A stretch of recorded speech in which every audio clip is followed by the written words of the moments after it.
O título da nossa exposição de hoje é Sedes Perfeitos. E esses sedes perfeitos faz parte do contexto geral, como é o ensinamento do nosso Mestre Jesus Cristo. E o título Sedes Perfeitos é o mesmo título do capítulo 17 do Evangelho segundo o Espiritismo. E na Bíblia, esse trecho está no Sermão do Monte, no primeiro capítulo 5 do Evangelho de Cristo por Mateus, dos versículos 44 até 48. Em específico, na parte final, no versículo 48 da Bíblia.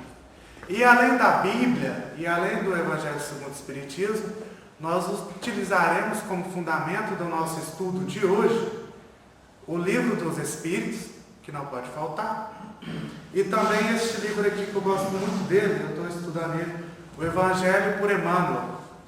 Isso daqui é comentários ao Evangelho segundo Mateus. E nesse sentido, nós iniciaremos pela gramática do ensino, do versículo: sedes perfeitos, como é perfeito o vosso Pai. Eu gostaria de fazer vocês refletirem, de início, o vosso Pai. Por que Cristo fala como é perfeito o vosso Pai? Por que ele não fala nosso Pai? Podemos utilizar como uma ferramenta, um instrumento, a questão 3 do livro dos Espíritos.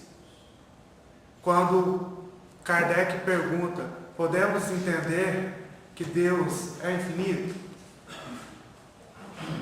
Que Deus é o infinito? O que os Espíritos respondem? Eles nos ensinam linguagem incompleta, definição incompleta. Mas por que a definição incompleta? Porque nós somos incompletos. Quando Jesus nos fala como é perfeito o vosso Pai, ele está falando de acordo com aquilo que entendemos como Pai. Na sequência, na questão 10, Kardec pergunta: poderemos algum dia conhecer a natureza íntima de Deus? Não, porque vai faltar atributos. Alguns anos atrás, eu visitei a casa. E nessa minha visita, eu participei do estudo, de um dos estudos da casa. E neste estudo, a pessoa que estava coordenando, que não está aqui, mas estou vibrando sentimento de gratidão a ela me ensinou um exemplo muito interessante em relação ao vosso Pai, em relação à nossa capacidade de percepção. Ele nos trouxe lá no momento da mesa, o exemplo do elefante. Por quê? Porque se alguém pegar na pata do elefante e perguntar para ele: o que é o elefante? Vai descrever de acordo com aquilo que ele percebe, de acordo com aquilo que ele está em contato. Se alguém tocar a tromba do elefante, lógico, vendadas, né? Se as pessoas vendadas tocassem a tromba do elefante, teria outra percepção. Tocasse o marfim do elefante, teria outra percepção. Por quê? Porque a nós falta atributos para conhecer e saber a imensidão do Pai. Mas ao mesmo tempo, no capítulo seguinte do Evangelho de Mateus, segundo Mateus, Evangelho de Cristo por Mateus, ele nos fala Pai Nosso. O Pai Nosso que estás no céu. Ou seja, Pai que está ao contato de nós todos, mesmo sendo imperfeitos. E dando continuidade, podemos perceber que o Mestre fala sedes perfeitos. Ele não fala sois perfeitos. Ele não fala estás perfeitos. Sedes perfeitos. E o que isso nos traz? Como é que está conjugado esse verbo do ser? O que é o verbo? O verbo não é uma ação? E ele está no imperativo, né? Mas só que o Mestre que nos instrui e que nos ensina e que fala, eis que estou à porta e bato, ele está nos impondo a perfeição, ele está nos obrigando a sermos perfeitos? Será que a linguagem utilizada à época para que o Mestre fosse compreensível, compreendido, não é essa, de seres perfeitos? Porque até pouco tempo atrás não existia a ideia de perfectibilidade, que nós somos perfectíveis. Podemos dizer que é uma ação e que não é uma imposição do Mestre. Mas é o que então? Uma orientação? Uma indicação? Como se fosse uma das bússolas norteadoras que o Deus nos trouxe? Será que isso não é um referencial para nós? Mas outra pergunta também igualmente importante. Por quanto tempo será que perduraremos nessa ação, neste caminho, utilizando essa bússola em direção à perfeição? Por quanto tempo? Será que teríamos um tempo limite? Neste livro do Evangelho por Emmanuel, quando o Emmanuel vai comentar esse capítulo, ele traz alguns capítulos comentando esse versículo, na verdade. E ele, no título chamado Bondade, ele nos convida. O Emmanuel, ele nos convida para que nós não, antes de cogitarmos em relação à colheita, atentarmos à semeadura. Item bondade. Antes de cogitar a colheita, atendamos à sementeira, ou seja, à semeadura. Por quê? E por que antes de cogitarmos? O que é a cogitação? A cogitação não está no campo do pensamento? E onde inicia-se o livre-arbítrio? Questão 843 do Livro dos Espíritos. Os Espíritos nos instruem que nós possuímos livre-arbítrio. Por quê? Porque se temos livre-arbítrio no pensar, temos no agir. Ou seja, antes de iniciarmos nosso livre-arbítrio através do pensamento, do questionamento em relação à colheita, atentamos-nos à semeadura. E de onde Emmanuel tira esse pensamento? Não seria do Mestre? Não é o Mestre que fala, não vos ansieis, pois, pelo dia de amanhã, pois ele cuidará de si mesmo. Capítulo 6 do Evangelho de Cristo, segundo Mateus, versículo 34. Não vos ansieis, pois, pelo dia de amanhã, pois ele cuidará de si mesmo. Basta a cada dia o seu próprio mal. E o que nós muitas vezes fazemos?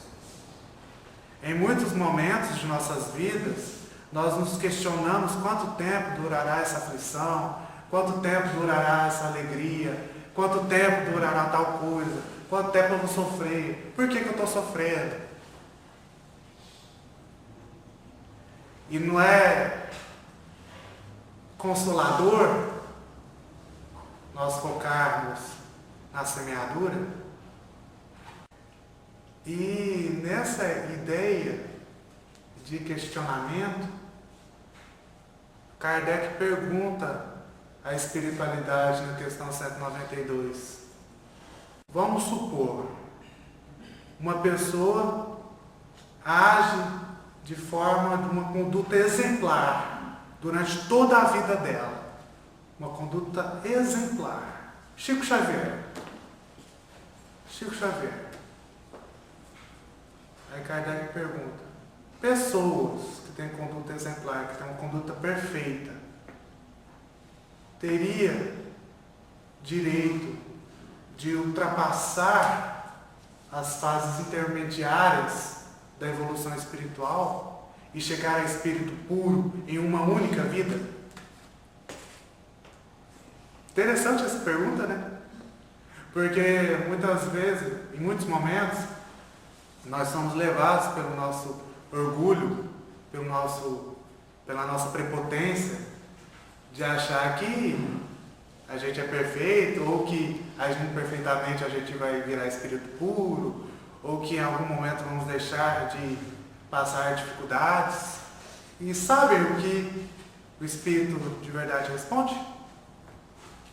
O que você acha, Zé? Não. Exatamente. Por quê?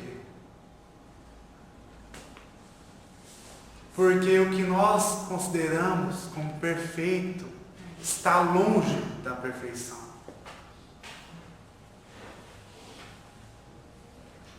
E qual seria uma outra ferramenta para nos auxiliar na caminhada em direção à perfeição?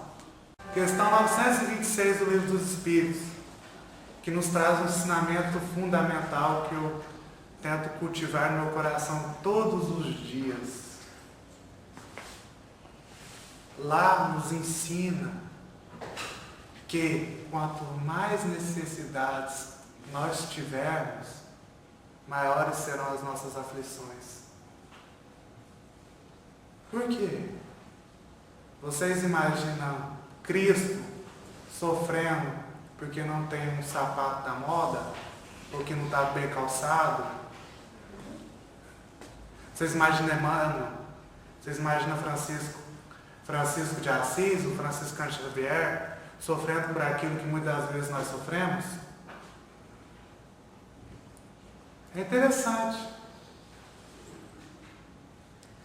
E o Emmanuel continua a reflexão dele, nos trazendo: iniciemos a perfeição de amanhã com a bondade de hoje. Por quê? Porque ninguém é tão deserdado no mundo que não possa começar com o êxito necessário.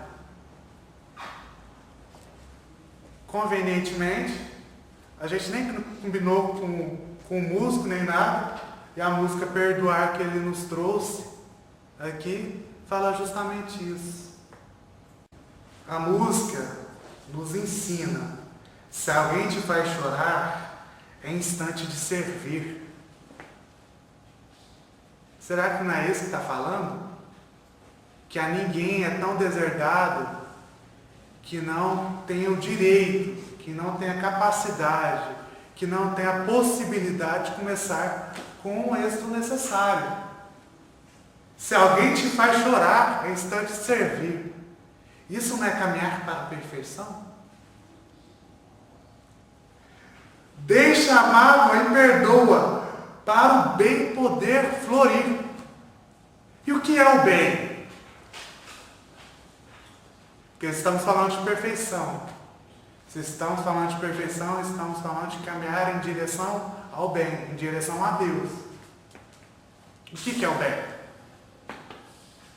Questão 629 e 630 do Livro dos Espíritos.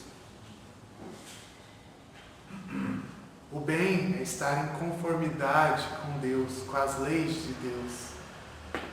Uma conduta boa é uma conduta que vai em direção às leis de Deus. Ninguém é tão deserdado. E por que ele fala isso? Porque o Pai não é nosso. E onde está o Pai? O Pai está em todos os lugares. Porque aquilo que se afastar dele 1 milímetro sequer, perece. Não existe. Porque o Pai na inteligência suprema, causa primária de todas as coisas,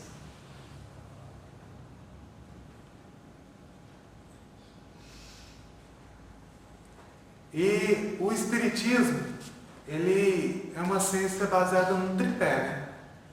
Religião, ciência e filosofia. Eu utilizarei agora da filosofia. Tem um amigo meu chamado Aristóteles, que traz as 4 causas primárias. E uma delas é o primeiro motor móvel.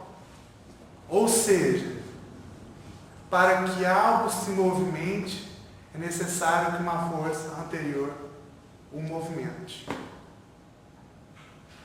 Utilizarei da ciência agora, meu amigo Newton.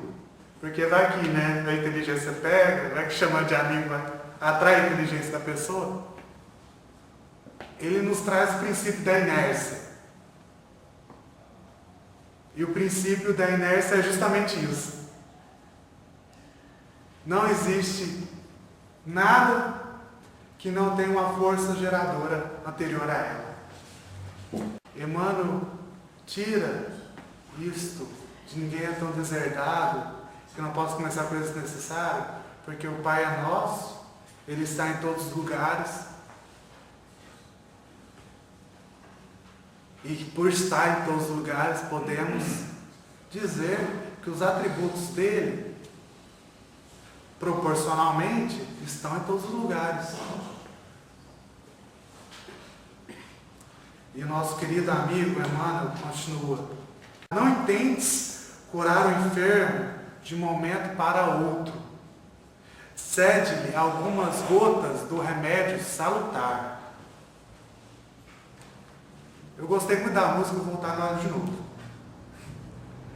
Deixe a mágoa e perdoa para o bem poder florir. Se o amor é dom de Deus, não se esqueça de sorrir. O sorriso não é uma gota do amor. Quando nós somos recebidos com sorrisos, nós não nos sentimos mais amados, mais acalentados.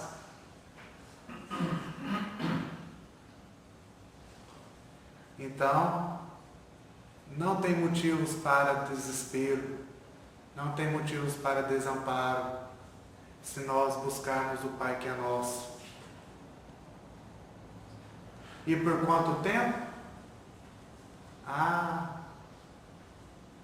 Vai ficar cada vez melhor, porque cada vez mais próximos da luz, mais iluminados nós somos, não é mesmo? Quanto mais próximos da luz, menor é a escuridão. Quanto mais próximos da luz, melhor nos vemos, melhor nos percebemos. Menores ficam as nossas sombras, que em regra nós negamos, né? Mas elas fazem parte de nós e elas não somem com a negação. A dor faz parte de nós, ela não some com a negação. A aflição faz parte de nós, não some com a negação. Mas o Cristo nos instruiu: vinde a mim os aflitos, que eu vos aliviarei. Ele não fala que isentará de nós a responsabilidade que nos cabe. Emmanuel tem uma frase muito legal que não está disposta nesse livro, que ele fala que a prece é como uma lâmpada. Ela ilumina o ambiente para que nós possamos ver o que deve ser arrumado. mas cabe a nós arrumar. Cabe a nós o dever de arrumar. E no Evangelho segundo o Espiritismo, no capítulo 17, que tem o tema Sede Perfeito, como foi dito no início, tem um capítulo muito bom, que eu fiquei pensando assim, meu Deus, chamado Homem de Bem. E lá nos ensina que tudo que nós temos é temporário e que o homem de bem sabe disso. E sabendo disso, prioriza aquilo que está além do transitório, aquilo que não perecerá. E o que podemos utilizar como ferramenta, como bússola norteadora para essas situações? De que quando a gente esquecer da transitoriedade do mundo, pensarmos que a nossa vida deve ser resumida a preocupações como o que eu devo vestir, o que eu devo calçar. Não que isso não sejam importantes, porque há a lei da conservação. Temos aquele ensinamento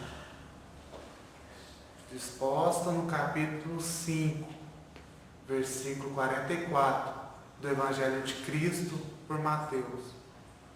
Amai os vossos inimigos, fazei o bem àqueles que vos odeiam. Orai por aqueles que vos caluniam e vos perseguem. E é interessante que, buscando tirar o espírito da letra, vemos uma gradação neste ensinamento. Porque o Mestre conhece-nos.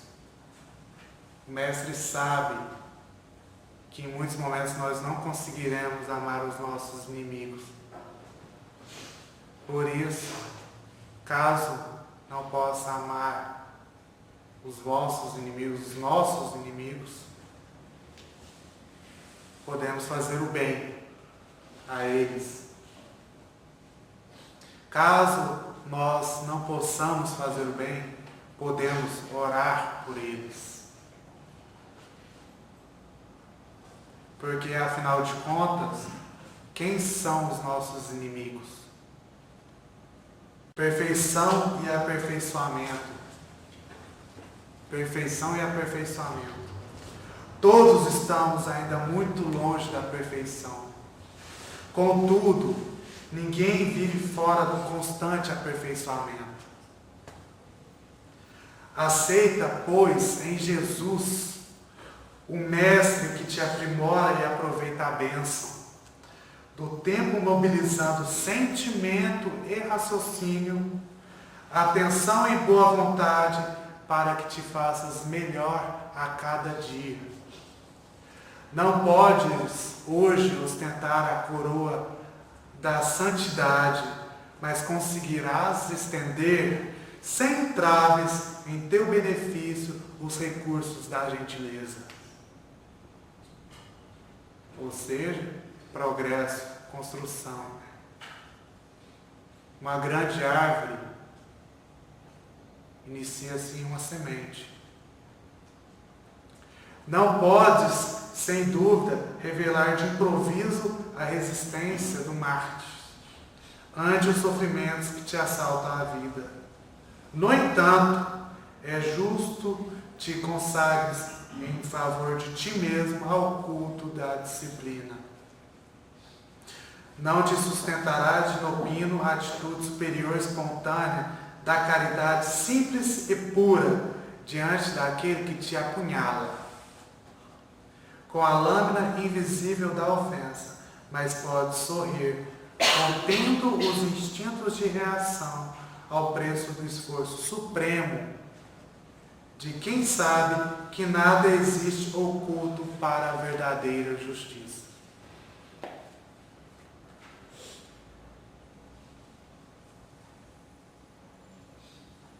Ou seja, não fujamos às responsabilidades com a pretensão de que nós não podemos cumpri-las, ou que não somos bons o suficiente para cumpri-las, ou que não temos as ferramentas necessárias para cumpri-las, ou que não é o momento adequado. E assim a gente pode ir prolongando com essas justificativas que em muitos momentos usamos e que fazem parte. Mas façamos como Emmanuel nos instruiu, como o Mestre Jesus Cristo nos instruiu. Amai-vos uns aos outros assim como vos amei. Iniciemos a perfeição de amanhã com a bondade de hoje. Que comece a bondade no pensamento, mas que comece. Porque é para virar uma ação, tudo inicia-se no pensamento. Porque é lá que inicia-se o livre-arbítrio, de acordo com a questão 843 do Livro dos Espíritos. Todos conhecem a parábola do semeador? Para aqueles que conhecem, mas que talvez tenham esquecido, porque tem uma ordem dos acontecimentos que é importante nós levarmos em consideração. Porque o semeador saiu a semear. E saindo a semear, ou seja, partindo a atitude, a ação perante suas responsabilidades, pensando na colheita, saiu a semear. Saindo a semear, deixou cair sementes pelo caminho. Ou seja, no caminhar da existência do semeador, deixou cair sementes. Ou seja, deixou cair vestígios dele, deixou cair ensinamentos, tentando tirar o espírito da letra, deixou cair ensinamentos, deixou cair a boa vontade, deixou cair a atitude, a compreensão, o perdão, o sorrir. E ele não jogou os sementes. Ele deixou cair. Ou seja, há uma naturalidade nos acontecimentos.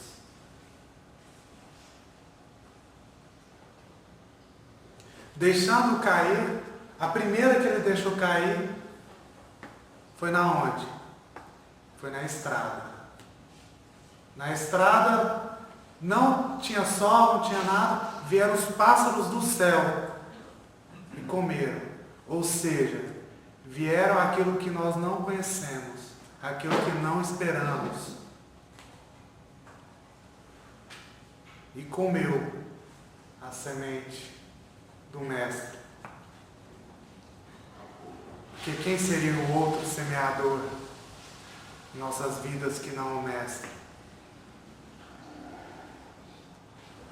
Mas o Mestre desiste de nós na primeira semente que não cresce? Não, ele insiste. Insistindo, ele deixou cair outra semente. Essa semente caiu num solo pedregoso, num coração mais fechado, mas que mesmo assim encontrou frestas. É igual o mato que cresce no concreto. É uma benção o mato que cresce no concreto. Eu acho maravilhoso, porque vai rompendo barreiras, né? Mas só que assim como o mato cresce no concreto, se vier o sol forte, seca. E o Mestre desiste de nós perante a segunda semente que seca? Não.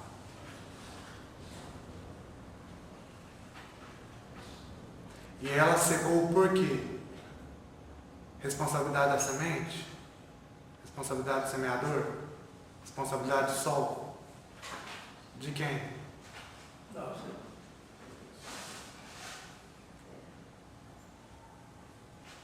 E é interessante que não se distingue uma semente da outra. Só fala semente. Ou seja, realmente, a responsabilidade é nossa. Continuando a semeadura, o mestre deixou cair a terceira semente.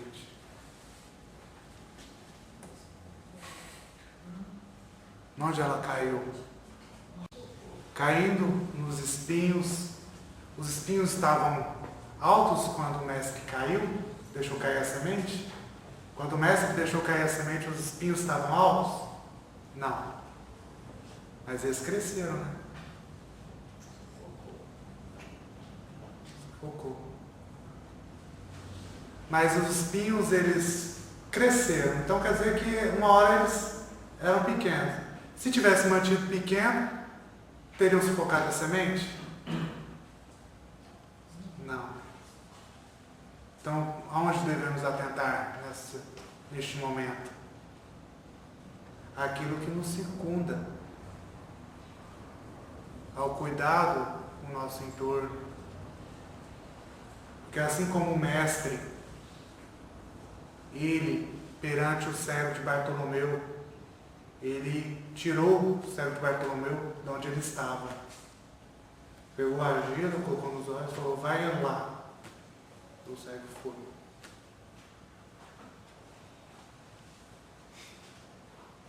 A quarta semente vingou. E vingando, o que aconteceu? E vingando, rendeu frutos. 100 por 1, 60 por 1, 30 por 1. Ou seja, o esforço do mestre em semear sementes em nossos corações valeu? Por que valeu? Porque ele desistiu? Ele ficou com raiva da terra? Ele parou de semear? Ele, em vez de deixar cair, jogou, tacou?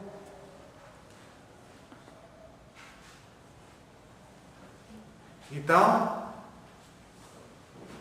assim como o mestre não desistiu e não desistirá de nós, mesmo que nós sufoquemos às vezes a semente que ele nos deixa cair em nossos corações, ou sequemos elas, ou que não deixemos o solo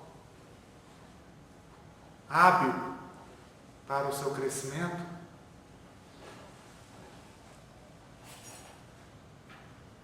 Ele não desistiu. E assim como ele, nós não podemos desistir das nossas responsabilidades. Porque nós temos a ele para nos aliviar. E com esse sentimento de gratidão, com esse sentimento de caminhar em direção à perfeição, que é incessante, conforme nos ensina a questão 192, nós agradecemos a oportunidade, esperamos ter semeado nos vossos corações, assim como vocês semearam no meu. Muito obrigado.